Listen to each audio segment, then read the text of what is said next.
melanjutkan cerita dari episode sebelumnya.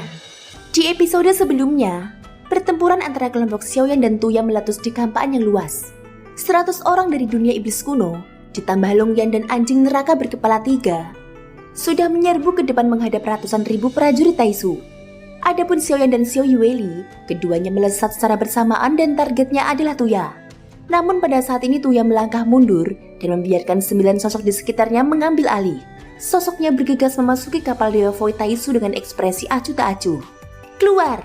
Xiao Yueli berkata dengan marah. Tuya yang masuk ke dalam kapal Dewa Void tidak bergerak. Namun detik berikutnya seberkas cahaya tiba-tiba saja melesat ke langit dari kapal Dewa Void Taisu. Itu menembak ke atas menuju kehampaan.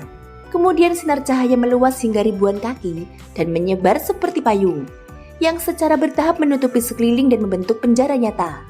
"Jangan khawatir. Jika aku melarikan diri, bagaimana aku akan mengalahkanmu? Sekarang blokade sudah terpasang. Tak satu pun dari kalian bisa melarikan diri." Suara dingin Tuya perlahan keluar dari dalam kapal Dewa Void Taisu. Begitu suaranya jatuh, cahaya merah tiba-tiba menembak ke arah Yueli dengan kecepatan yang sangat cepat. Pada saat yang sama kilatan api juga menyambar dan terdengar ledakan keras. Terlihat kedua senjata saling bertabrakan. Cahaya merah yang menyerang Yueli sebelumnya adalah tombak Tuya, dan kilatan api yang memblokirnya adalah penguasa Suan berat Xiaoyan. Xiaoyan memegang penguasa Suan di tangannya. Dengan satu hentakan, kekuatan yang kuat memantulkan tombak panjang kembali. "Yueli, 9 lainnya diserahkan padamu. Selesaikan mereka dengan cepat." Xiaoyan menoleh ke samping saat berbicara. Dengan senang hati, tak satu pun dari mereka yang hidup. Xiao Yueli menganggukkan kepalanya. Sabit kematian berwarna hitam yang lebih besar dari tubuhnya dimainkan dengan lincah di tangannya.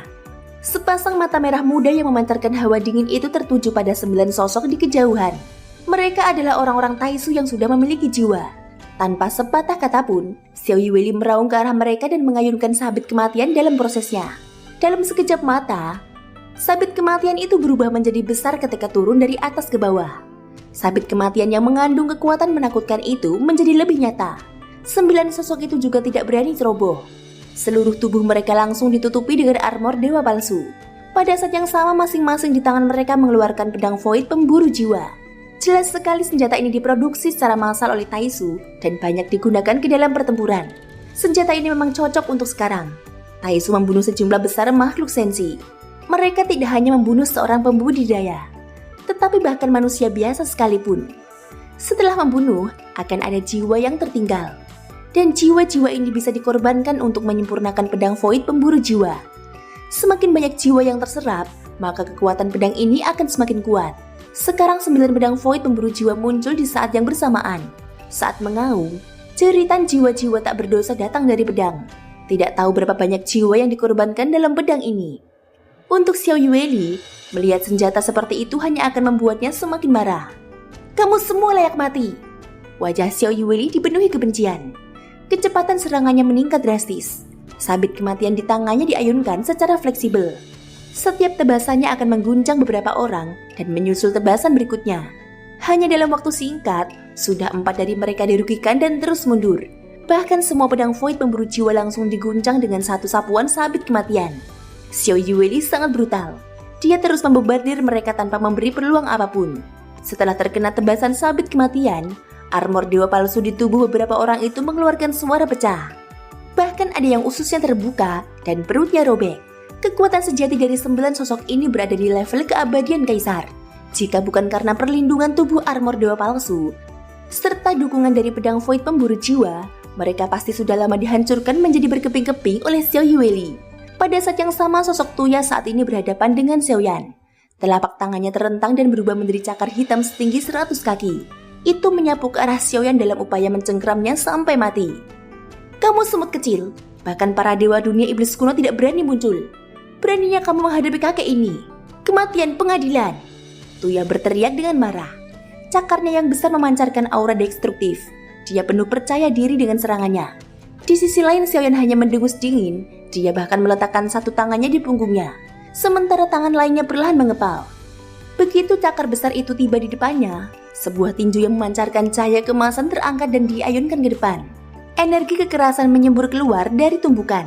Kekuatan dahsyat meledak dari udara dan menjadikan Xiaoyan sebagai pusatnya. Rambut panjangnya berkibar ke belakang karena angin kencang. Namun tak sedikit pun dari energi kekerasan itu bisa melukainya. Setelah beberapa saat, cakar merah itu meleleh sebelum hancur menjadi serpihan yang tak terhitung jumlahnya. Kamu sebenarnya bisa mengambil cakar Dewa Void milik kakekmu. Semut sepertimu juga memiliki beberapa kemampuan. Namun ini bagus. Setidaknya buat aku sedikit bersemangat. Kalau tidak, akan sangat membosankan jika kamu mati terlalu cepat. Tuya mencibir saat menatap Xiaoyan di depannya. Meskipun pertukaran pertama dapat diselesaikan dengan mudah oleh Xiaoyan, tidak ada tanda-tanda keterkejutan di matanya. Seolah-olah dia sudah menduga hal ini. Setelah menghancurkan cakar Dewa Void, Xiaoyan mengelurkan tangannya dan penguasa Suan berat muncul di tangannya. Xiaoyan menyeret penguasa Suan berat dengan satu tangan. Dia memandang Tuya dengan acuh tak acuh. Masih belum ditentukan siapa yang menjadi cucu dan siapa yang menjadi kakek. Bahkan anjingku tidak menggonggong sekeras mulutmu. Xiaoyan menoleh dan melihat ke arah anjing neraka berkepala 3, yang terakhir berteriak beberapa kali sebagai responnya terhadap Xiaoyan. Adegan ini membuat Tuya tampak murung. Dia mengangkat tangannya dan tombak tadi terbang ke tangannya. Dari penampilan dan suara yang dihasilkan, tombak itu tampak sangat berat. Namun dibandingkan dengan penguasa Suan milik Xiaoyan, jelas masih ada perbedaan. Tombak penghancur jiwa Void. Tombak ini membunuh lebih banyak jiwa. Sebelum kamu, kakek ini telah membunuh banyak keabadian kaisar dan bahkan keabadian dewa. Sekarang akan ada satu lagi dari kalian. Merupakan penghormatan bagimu untuk menjadi pengorbanan tombak kakek ini. Tuya melambaikan tombak di tangannya. Kekuatan abadi mengalir ke dalamnya dan tombak itu mengeluarkan suara gemuruh. Memang benar Tuya mendapat berkah dari armor dewa palsu. Tetapi kekuatan sejatinya sudah berada di level elit keabadian dewa sejati. Tingkatannya bahkan berbeda dari Jenderal Taisu lainnya yang sudah memiliki jiwa. Dia adalah orang kuat dan merupakan eksistensi yang sangat penting bagi Taisu. Selain itu dia memiliki sarana dan keterampilan bertarungnya sendiri. Pada saat ini cahaya dingin memancar dari tombak panjang di tangannya. Sepertinya itu terjadi karena akumulasi pengorbanan jiwa yang tak terhitung jumlahnya dan sudah menjadi senjata dengan tingkat spiritualitas tinggi. Dingmo, aku harus menyusahkanmu lagi, ucap Xiaoyan. Berdasarkan apa yang dikatakan Dingmo sebelumnya, penguasa Suan masih memiliki beberapa kesenjangan melawan senjata keabadian dewa. Tapi dengan restu dari Dingmo, penguasa Suan langsung berubah menjadi senjata dewa. Dengan cara ini keterampilan bertarung yang ditampilkan memiliki kekuatan aturan, sehingga dapat meningkatkan kekuatannya beberapa kali lipat. Pada saat ini jiwa Xiaoyan sedikit bergetar. Rasa penindasan yang mengejutkan jiwa ini datang dari tombak di tangan Tuya. Senjata yang aneh. Perkembangan teknologi Minghe kuno Taisu bahkan lebih dasar dari yang dibayangkan. Benda ini sebenarnya dapat mempengaruhi jiwa. Xiaoyan sedikit menyipitkan matanya sambil bergumam pelan. Efek yang diberikan tombak itu membuatnya merasa sedikit kagum. Jika itu adalah seorang kultivator dengan kekuatan jiwa yang sedikit lebih lemah, maka dia mungkin akan terpengaruh. Namun untuk Xiaoyan yang memiliki kekuatan jiwa di tingkat domain, kekuatan seperti itu belum bisa mempengaruhinya. Pada saat ini tubuh Tuya yang mengenakan armor besi meningkatkan kecepatannya. Pergerakannya yang sangat fleksibel itu muncul di depan Xiaoyan sambil melambaikan tombak panjang. Dalam sekejap mata bayangan yang tak terhitung jumlahnya menyelimuti Xiaoyan. Menghadapi serangan sengit Tuya, Xiaoyan terus menghindar pada satu waktu. Di mata Xiaoyan, kecepatan serangan Tuya bahkan tidak layak disebutkan. Di sela-sela serangan sengit, penguasa Suan yang selama ini hanya digenggam di tangannya, benar-benar melewati beberapa tombak dan jatuh dengan keras di dada Tuya. Terlalu lambat. Jika nada suaramu tidak sebanding dengan kekuatanmu, ada kemungkinan besar bahwa seluruh tubuhmu tidak akan tersisa saat kamu mati. Xiaoyan juga terkenal dengan lidahnya yang tajam, dan dia tidak akan rendah hati ketika menghadapi musuh-musuhnya. Tuya dengan paksa menstabilkan tubuhnya setelah terpental mundur beberapa meter. Dengan ekspresi terkejut di matanya, niat membunuh tiba-tiba meningkat. Beraninya kamu menyentuh baju besi kakek ini. Lihat apakah aku tidak akan mengulitimu hidup-hidup. Bahkan pada saat ini Tuya masih melontarkan kata-kata seperti itu. Sepertinya orang ini telah lama hidup di dunia yang tak terkalahkan. Sehingga kesombongannya telah masuk jauh ke dalam tulangnya dan mengambil alih akal sehatnya. Sekarang aku akan serius. Setelah suara Tuya jatuh, armor di tubuhnya tiba-tiba bergetar hebat. Itu bersinar dengan semburan cahaya. Bagus, kebetulan aku juga tidak berencana membuang waktu bersamamu lagi. Sosok Xiaoyan tiba-tiba berubah menjadi ribuan kaki. Raksasa itu tampak muncul begitu saja. Tanpa menunggu reaksi Tuya, Xiaoyan sudah mengangkat jarinya dan menunjuk ke udara. Jari penghancur bintang. Tuya di sisi lain tercengang. Terlihat sosoknya tidak maju melainkan mundur. Ia benar-benar mundur menuju kapal Dewa Void dengan kecepatan yang sangat cepat. Ingin pergi. Kalau begitu kamu harus bertanya pada bibimu, apakah dia bersedia? Ucap Xiao Yueli. Cahaya hitam datang dari belakangnya. Tuya sangat terkejut sehingga dia segera menghindar. Dia membalikkan tubuhnya hanya untuk melihat bahwa Xiao Yueli sudah membawa sabit kematian. Jelas Xiao Yueli sudah menduga hal ini dan dia akan menghalanginya untuk melarikan diri. Sekarang dia sudah terpojok dari kedua sisi. Depan adalah Xiao Yan, sementara belakangnya adalah Xiao Yueli. Menarik, kakek ini akan mengingat wajah kalian dengan benar, kata Tuya. Tiba-tiba sebuah manik hitam muncul di tangannya. Saat berikutnya dia menjepitnya dengan keras dan manik itu langsung meledak. Dalam sekejap, kabut hitam melonjak keluar dan memenuhi udara sekitarnya. Melihat ini, Xiao Yueli segera bergegas masuk secepat mungkin.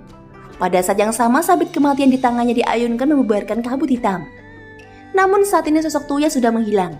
Xiao Yueli langsung bereaksi. Sosoknya bergegas menuju kapal Dewa Void Taisu dengan kecepatan penuh. Ayah! Dia pasti berteleportasi ke kapal itu. Xiao Yueli yang melesat maju mentransmisikan suaranya kepada Xiao Yan. Jarak dia dengan kapal Dewa Void Taisu cukup jauh. Apalagi Yueli tidak terlalu cepat dalam hal kecepatan. Oleh karena itu dia hanya bisa mengandalkan Xiao Yan untuk segera mengambil tindakan. Memang benar Tuya sudah muncul di sana. Tetapi pada saat ini dia sudah menggerakkan kapal Dewa Void-nya dan akan melarikan diri. Namun tepat ketika kapal Void Taisu baru saja bergerak, sebuah petir emas tiba-tiba saja menyambar bagian tepi kapal Dewa Void. Segera sosok raksasa muncul dari udara. Tubuh besar itu panjangnya ribuan kaki. Lengannya terbuka dan memeluk kapal Dewa Void dengan kedua tangannya.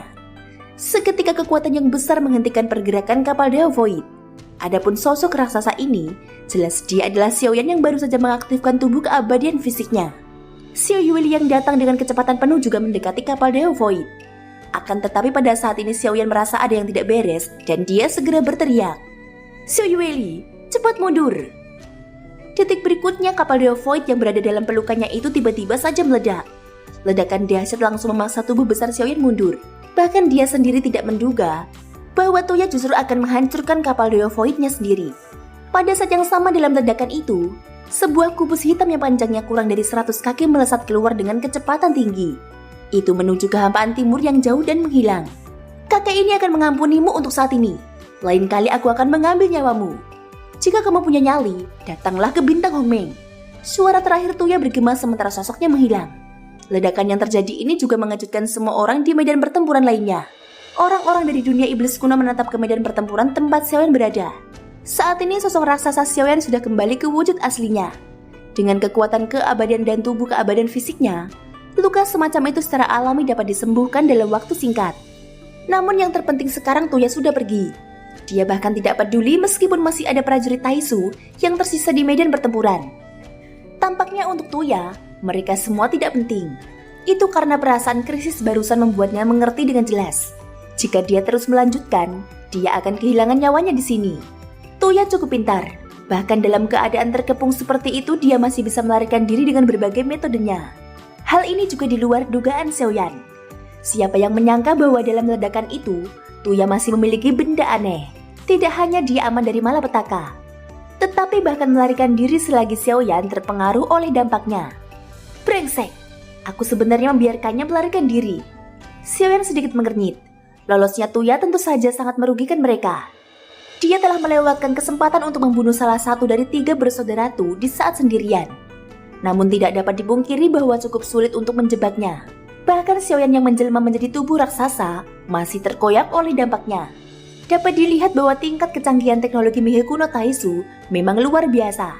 Terlebih lagi benda kubus hitam itu juga aneh. Justru karena itulah Xiao Yan gagal menjebaknya. Jika tidak ada metode seperti itu di saat-saat terakhir, dia pasti sudah terluka parah oleh ledakan tadi. Pada saat itu Xiao Yan dan Xiao Yueli pasti dapat membunuhnya. Sekarang Tuya sudah menghilang. Jelas mustahil untuk mengejarnya lagi. Sepertinya pertempuran melawan 3 bersaudara Tu secara bersamaan memang tidak bisa dihindari. Dilihat dari konfrontasi sebelumnya, kekuatan Tuya seharusnya menjadi keabadian dewa tingkat kedua. Tapi armor dewa palsu yang dia pakai menggandakan kekuatan pertahanannya. Artinya Taisu sudah dapat beradaptasi dengan pengguna yang berbeda dan membuat modifikasi pada armor dewa palsu sesuai penggunanya. Gumam Xiao Yan. Ketika Taisu menyerbu Sensi, mereka juga menggunakan sumber daya Sensi untuk terus meningkatkan diri. Jika ini terus berlanjut, maka mengalahkan pasukan Taisu akan menjadi semakin sulit. Bintang Hongmeng, Ini adalah pesan terakhir yang diucapkan Tuya.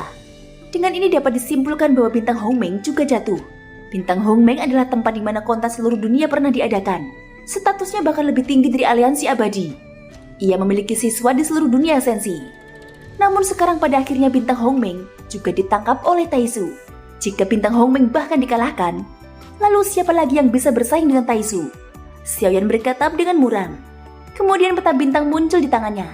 Dilihat dari grafik bintang, posisinya saat ini tidak terlalu jauh dari bintang Hongmeng.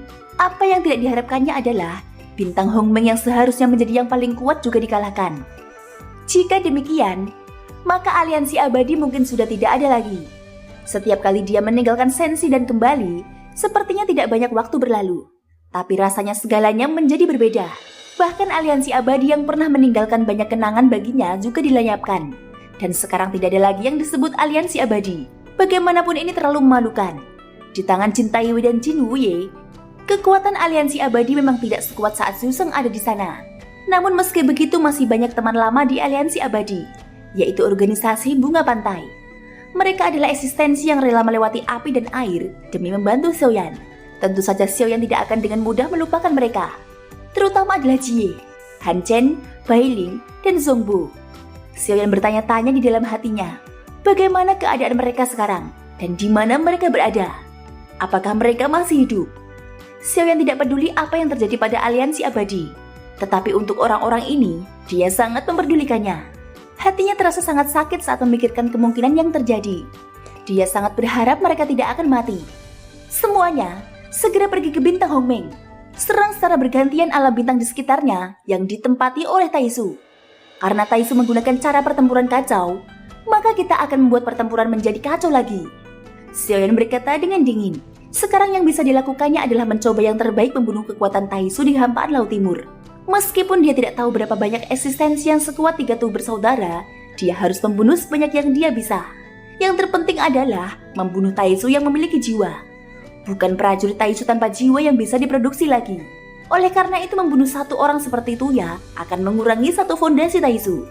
Di atas kompas terbang, Xiaoyan mulai menyempurnakan sejumlah besar pil penyembuhan dan pil pemulihan energi. Jika ada ramuan sebagai perbekalan di medan perang, itu akan sangat mempengaruhi situasi keseluruhan.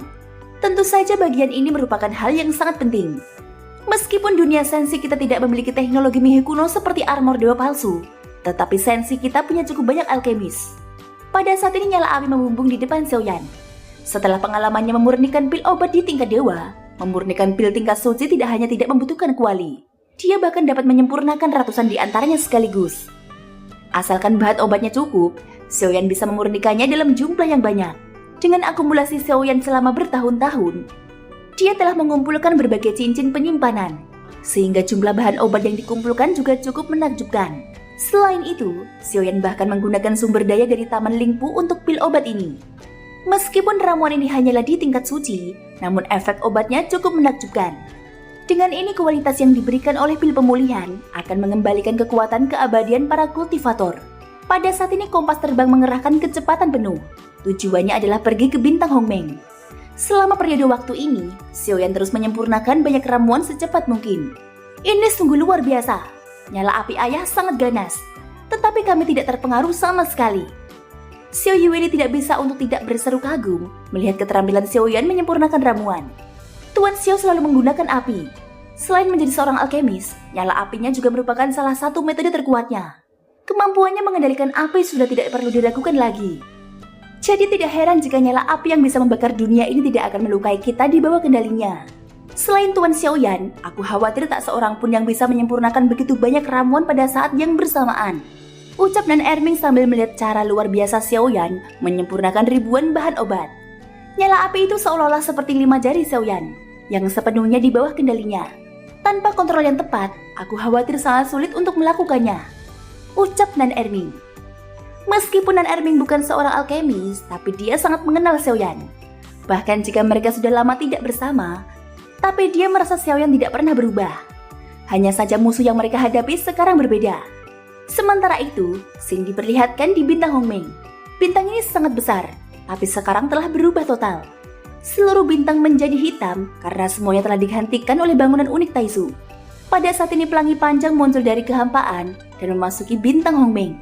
Itu adalah kubus hitam dan sosok Tuya keluar dari situ. "Kakak Tuyan, apakah kakak kedua ada di sini?"